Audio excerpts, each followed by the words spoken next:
Pakinggan natin si Ishi. Ito. Hi! Ay, galing. Sige, question ko sa'yo, Ishi, ha? Makinig ka mabuti, ha? Ito.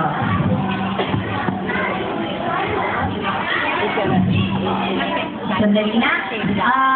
Tignan nga natin yung mga Victorias kung nakikinig nga sila sa mga tanong. Tignan nga natin. Sino nga lang makinig sa mga Victorians? Sige. Ishi, here's my question, Ishi. Halimbawa, nasa mall kayo ni Mama. No? Nasa SM kayo sa mall. Pumunta kayo sa mall? Okay. Sige. Nakakita ka ng magandang laruan. Okay? At yung laruan na to, gustong-gusto mo. Okay? Tapos sinabi mo kay Mami, pili mo ako ng laruan, ang ganda-ganda. Okay? Pero sabi ni Mami, anak, hindi mo na ngayon kasi wala tayong pambili. No? Ano ang sasabihin mo kay Mama? Ano ang gagawin mo? Kunyari, yung gusto-gusto mong laruan.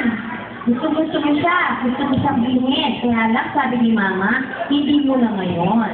Ano sasabihin mo? Ano gagawin mo? Mamaya na lang po. Mamaya na. Okay. Tapos, o kunyari, anak, wala pa tayong pambili. Ano sasabihin mo kay Mama? Papayin mamaya. Papayag ka na lang mamaya na lang. Bibilihin yung laruan. Okay, thank you.